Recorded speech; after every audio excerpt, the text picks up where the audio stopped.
día de hoy, fíjense que les quería platicar un poquito de algo que me han estado preguntando, ¿sí?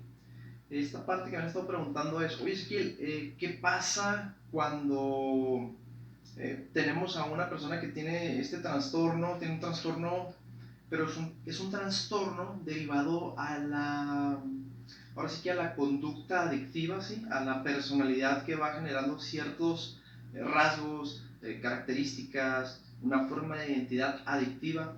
¿Qué podemos hacer cuando sabemos que hay una persona que ya no está bien, ¿sí? Que está consumiendo mucho, que mira, ya perdió su relación de pareja, ya perdió su trabajo, ya ha empeñado varias cosas, ha vendido varias cosas, por ahí ya supimos que se han perdido cosas? Mira, he visto esta parte en donde su alimentación, o sabes, lo veo muy constantemente metido en ciertas partes en donde tiene que tener un horario totalmente distinto al de los demás. O sea, todos esos elementos son muy importantes porque como familiares nosotros somos los primeros que vamos a ir identificándolos. Nosotros en esa parte dentro del sistema familiar muchas veces no vamos a estar en contacto con la persona que padece la adicción, pero sí vamos a estar en una comunicación, no en el contacto, pero sí en una comunicación, tal vez en este caso con nuestros padres, con nuestros hermanos, con otros familiares, como los abuelos, los primos, posiblemente un amigo, un compadre, alguien cercano relacionado a esa persona que posiblemente está pasando por esa situación o que de alguna otra manera ya lleva tiempo y simplemente lo evidenció, ¿sí? Vamos a entender que la adicción es una enfermedad, digamos así, es consumo, sí, experimentación, después se convierte en dependencia, la situación se vuelve crónica al grado que llega a ser progresiva, en donde la persona puede desarrollar otro tipo de enfermedad dual, ahora le dicen, sí, después tocar ese pedacito de la dualidad, en donde por el consumo pues tal vez ya deja, ¿no? 10 años y nadie sabía y ya dejó de consumir, ¿no? Cualquier tipo de droga. Entonces, ¿qué es lo que tenemos que hacer? ¿Qué es lo que tiene que pasar? Porque muchas veces está el problema y la persona ya tiene años y años y años y dices, no hay solución en esto, no hay algo que me dé a mí, que me brinde total libertad o satisfacción o un pleno descanso, el saber que mi ser querido, a pesar de que su padecimiento, ¿sí? Su enfermedad, su trastorno, es uno de los trastornos más difíciles porque es directamente atacar o hacer de una manera directa o indirecta sufrir a las demás personas mediante las emociones, ¿sí? ¿Cuántas veces tú dabas la confianza y a pesar de que dabas la confianza te mentían o se te perdían cosas o de repente la comunicación se desaparecía y había un acto de manipulación, de conveniencia? Pero no sabemos realmente qué es lo que trae esa persona, ¿sí? No sabemos qué es lo que trae. Ahorita vamos a tocar esas partes de las partes que son enteramente a la familia, ¿sí? Entonces la familia lo que empieza a hacer constantemente es amenazar, sabes que te voy a meter a un centro de rehabilitación, te voy a llevar con un psiquiatra, te voy a llevar con un psicólogo, te voy a llevar al grupo, eh, sabes qué, todas esas cosas, o te empieza a comparar, oye, fíjate cómo fueron tus tíos, mira tus primos, nunca los viste, todo, y en una serie de ejemplos. La persona ya se siente, digamos que ya trae un pequeño complejo, ¿sí? Y al momento de estar recibiendo este tipo de señal, que lo señalan, ¿sí? De señalamientos, la persona se va a empezar a sentir con una autoestima un poquito más deteriorado, ¿sí? Va a empezar a bajar. O sea, oye, no tienes por qué decirme, por eso es que actúan a la defensiva. Lo mejor está sucediendo esta situación, ok, voy a intentar acercarme, sabes que no puedo, voy a poner límites. Ahora, como yo sé que la persona no quiere hacerlo, yo voy a ir a buscar maneras de poderme ayudar y que la enfermedad, más allá de que me contagie, pueda saber tratarla, ¿sí? Porque esta enfermedad, como les digo, afecta a las tres áreas importantes del ser humano, la área eh, personal, ¿sí? La área familiar, la área laboral, por ahí se habla de una educativa, Y sobre todo es esta parte en donde pues estamos en la convivencia y uno relativamente se empieza a volver una persona más antisocial, más retraída, más aislada, ¿sí? Por el consumo de las sustancias, por el modo de pensar, por el modo de sentir, todo esto. Y digamos que lo que hace es que apacigua ciertas áreas del cerebro en donde la persona está más en un límite o en una constante de los instintos, ¿sí? Por eso la defensiva, muy impulsivos, o algunos otros les ayuda para poder tener ese equilibrio o mantener, ahora sí que como dicen, ¿no? Esos nervios de acero, esa ansiedad bajo cero, ¿sí? Que la pueden dominar. Entonces, ¿qué es lo que podemos hacer? ¿Qué es lo que podemos entender? ¿Cómo podemos inducir de manera muy sana, ¿sí? Persuadir de una manera muy amable como familia, como amistad? Mire, resulta que hace mucho tiempo andaban estos psicólogos que son psicólogos que desarrollaron este enfoque, esta escuela de psicología que se llama la psicología cognitiva, y surgieron también otros postulados conductuales, ¿sí? Estos postulados de comportamiento. Y no recuerdo muy bien quiénes eran estos dos autores, pero nos hablan precisamente de que la persona cuando empieza a caer en cuenta, ¿sí? Nos habla de unos 4 o 5 estadios, ¿sí? Es un diagrama, se empieza a hablar que cuando la persona se empieza a dar cuenta que ya es un problema, ¿sí? Más allá de que le llame la atención, es cuando empieza a tener una idea vaga, a reflexionar. Tal vez sí necesito ayuda, no, no es cierto, pero no lo dicen, ellos lo piensan. A ese estadio se le llama precontemplación.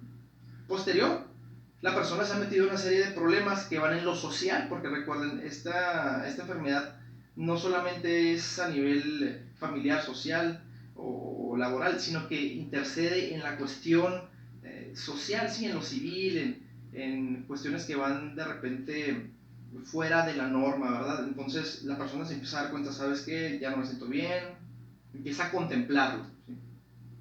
Posterior, cuando lo contempla, hay algo, yo ponía ahí mis notitas, ¿sí?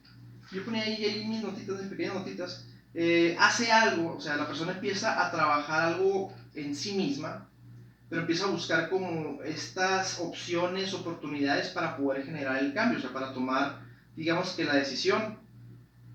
Y a una vez que toma la decisión, la persona hace algo que se llama acción o cambio, que es, ya empecé a ir a terapia, voy a asistir a un centro de rehabilitación unos cuantos meses, posterior llevar un tratamiento. O sea, lo que ya es empezar a hacer el tratamiento, llevar a cabo las consultas, las sesiones, los grupos, todo este tratamiento que es integral, ¿verdad? Que requiere, inclusive yo muchas veces he dicho que del trabajo de un nutriólogo o inclusive de un maestro o un entrenador en actividad física. Por ahí, saludos a Ramiro, que es nutriólogo y entrenador de actividad física, es muy bueno, 2 en 1.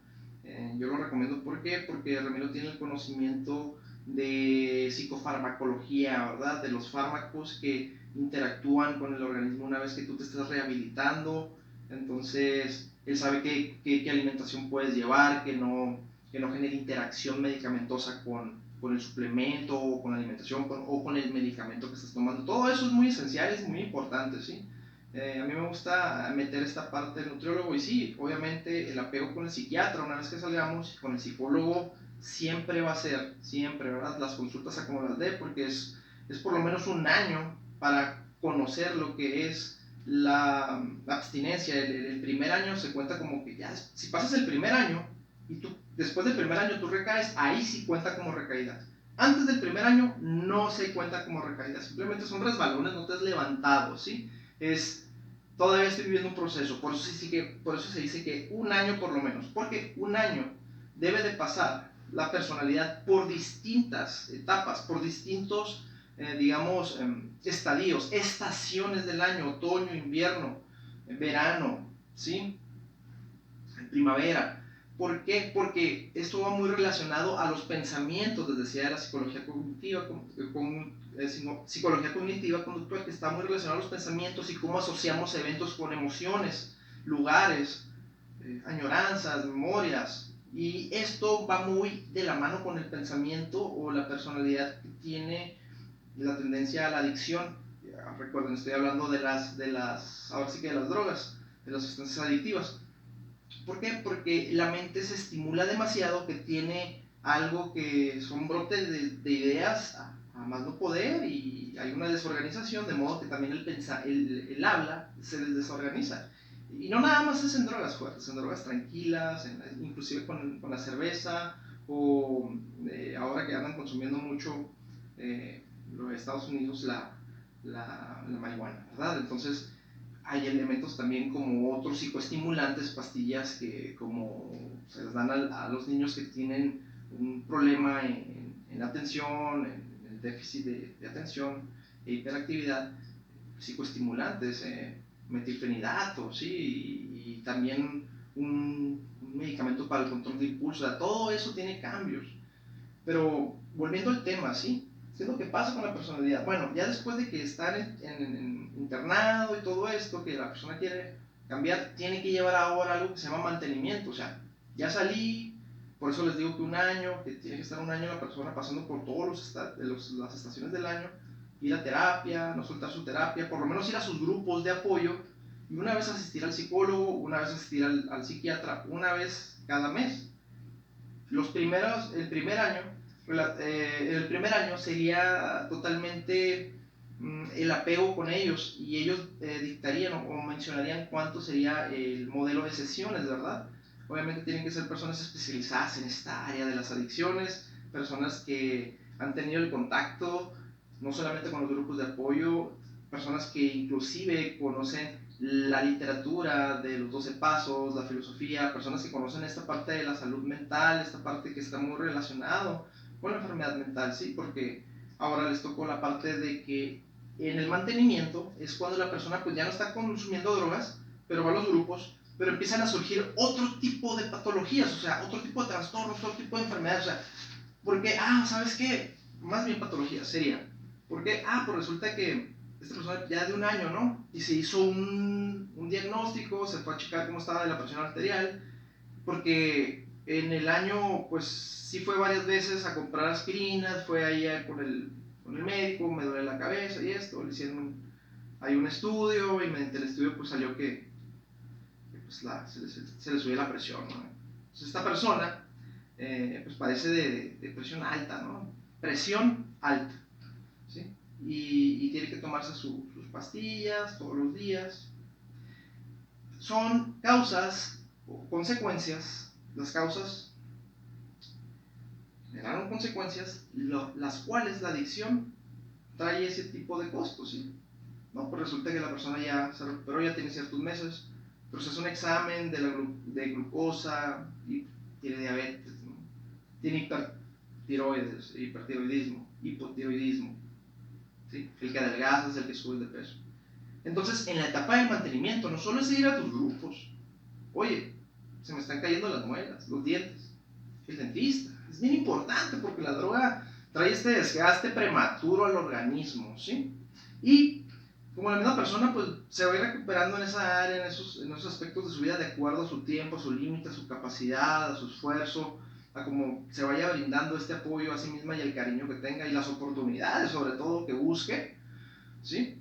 Y encuentre, pues obviamente que en todo ese proceso pues existen las recaídas, existe algo que si no llevas un manual, si no vas de acuerdo a lo que está pasando en tu vida, una experiencia significativa, una experiencia muy, muy precipitante, o sea, que nos haga cambiar, que nos haga que la organización, de acuerdo a lo que nosotros construimos, hicimos, una vida, un estudio, una casa, no sé, viajar a otro lugar, una familia, todas estas partes, todo esto, comprar un carro, o sea, ahí es precisamente, ¿sí? Cuando la persona empieza a tener fugas, ¿sí? Porque sus percepciones, su idea, las experiencias, algo, o sea, se murió alguien, como les decía, me robaron el carro, nos tuvimos que ir a otro lugar. O sea, todos esos eventos que impliquen emociones ya sean emociones agradables y no muy agradables, porque las emociones son emociones, ¿sí? Y las que mejor controla una persona que ha estado en la adicción y se está recuperando son las emociones negativas. Las positivas no, y son las que más viven. Entonces las positivas, digamos así, negativas y positivas, positivas, porque esas también son impulsivas, no tienen control, y como te hacen sentir tan bien, que no cae la lógica y la razón en el momento, ¿sí? Personas de haber estado suficientemente muy felices que han muerto. Ya ven, recuerden esta parte de los challenges que se hacían y gente que murió al hacerse el challenge y todo esto. Entonces tiene que ver mucho que la persona en su proceso de recuperación va a haber elementos que posiblemente puedan debilitar su sistema de creencias, su autoestima que está en construcción, o que vaya teniendo esta fuga de ideas, evitando su proceso, ¿sí? Porque es un proceso de todo el tiempo, como una persona que asiste con el médico que trabaja ahora sí que el síndrome metabólico, ¿no? El médico, el nutriólogo, ¿verdad? El médico bariatra y todas estas cosas, ¿no? Oye, yo padecí adicción, padecí esto. ¿Por qué? Son situaciones debido a consecuencias. Y todo eso implica un cambio, ¿verdad? Implica un cambio, inclusive la persona puede volver a consumir. Y eso es a lo que le decimos recaída. Ya pudo haber tenido un buen tiempo, ya después de un año y más tiempo. La recaída se considera después del año, ¿sí? Porque ya pasaste por las estaciones, como les decía. La recaída se considera debido a que la persona vino haciendo o fue elaborando situaciones las cuales pudieran generarle la oportunidad o las oportunidades de poder consumir, ¿sí? Entonces, esta parte es súper fundamental en un proceso de recuperación en adicciones para, ahora sí que la familia, la persona, ¿sí? Porque todos estamos involucrados, ¿sí? Porque la persona que puede padecer adicción tal vez puede ser solamente el síntoma, o ahora como dicen los maestros en terapia sistémica, el paciente índice, ¿verdad? Que me está indicando que mediante ciertas interacciones cuando se enferma hay más comunicación dentro del sistema, o sea, se comunican más mis hermanos o mis padres que están separados en el momento que yo estoy internado en un centro, en el momento que yo voy y empiezo a asistir a terapias grupales o familiares y me piden que vengan. Ahí es cuando el paciente, ¿sí? Es aquella parte dentro de un sistema familiar el cual modifica ciertas interacciones, relaciones con los demás, con el fin de poder encontrar algo, ¿sí? O algo que tal vez está haciendo que simplemente ese sea el medio de que se puedan comunicar. Entonces hay que checar mucho esta parte de la terapia familiar, la terapia sistémica, porque nos habla muy bien de que el paciente en adicción, o sea, que realmente, porque aquí ya en el proceso de recuperación, la adicción, el consumo fue otra cosa, el proceso de recuperación, el cambio de comportamientos, actitudes, modo de pensar, es algo que requiere un esfuerzo de valientes, un esfuerzo impresionante, a veces extraordinario, porque tienen que hacer un contacto con algo que no mucha gente quiere, ¿sí? Que es un poder superior, le llaman ellos. Yo le digo Dios, ¿verdad? Sí, no, no es el Dios religioso, pero es un Dios. Eh, y todas estas partes, ¿por qué? Porque hay una parte dentro de sus 12 pasos y su literatura que habla que pusieron su voluntad y su vida a través de Dios, ¿sí? Y empiezan a hablar de una serie de situaciones a nivel universal en cuestión de pensamiento. Entonces, bueno, el día de hoy quería hacer este video hablando de la adicción, ¿sí? La adicción como una parte en donde podemos tomar prevención ante ciertas situaciones que podemos ir observando, ¿sí? Que cuando hay una recaída también hay una recuperación, o sea, todo se puede hacer en el momento, ¿sí? La persona puede recaer, hay personas que recaen solamente, o es un resbalón, ¿no? De 2 semanas y otra vez vuelven y se aventan años, porque es una enfermedad, ¿sí? O sea, la cuestión aquí es que no se desarrolle otra vez, o que vuelva a generar, o vuelva a incrementar, porque la persona de alguna otra manera vuelve a generar otra vez esos patrones de comportamiento que pueden ser muy caóticos o muy hostiles hacia la familia, a veces pueden ser totalmente lo contrario, obsesivos, aprensivos. Y bueno, en este esquema que yo les explicaba, es algo que es fundamental para que las personas se recuperen, como las familias también entendamos que tenemos que ir a terapia a pesar de que la persona la hayamos internado, o tal vez porque el médico o el psicólogo no lo pida para que venga, si le está dando tal vez terapia individual, pero siempre hay que enfocarnos que también nosotros formamos parte de los elementos que pudieron generar que esa persona tuviera adicción, ¿sí? O sea, no todo es la persona adicta, ¿verdad? Tal vez fueron una serie de comportamientos o cuestiones y es ese buscar. Entonces, posteriormente hablaremos de las causas, de las prevenciones de la adicción. Creo que ya tocar esta parte del esquema que hacen los psicólogos cognitivos, no recuerdo si se llama Prochapska, pero sale este esquema, este diagrama, para los terapeutas, para los psicólogos, para la gente que anda en la búsqueda del apoyo para su ser querido. Este esquema viene en un libro que se llama Terapia de Drogodependencias, que es de psicología cognitiva, ¿sí? Y este libro lo escribió, creo que Aaron Beck o Albert Ellis, uno de los dos, no recuerdo, pero son los más importantes ellos, ¿no? Y ellos trabajan mucho en el campo de las adicciones. Ahí viene el diagrama, es un libro que también ayuda mucho para la familia. Y pues bueno, hoy quería hacer este video, poderlo compartir, porque creo que es muy importante hoy en día que están surgiendo más y más adicciones, comportamientos muy fuera de lo común, en distintas etapas del desarrollo, unas personas madurando antes, otras después, toda esta serie de cosas que están aconteciendo, que las podemos evitar, las podemos prevenir y pueden aliviarse, ¿sí? Si tenemos el conocimiento de qué hacerlo. Bueno, yo espero que se hayan sentido bien con este video.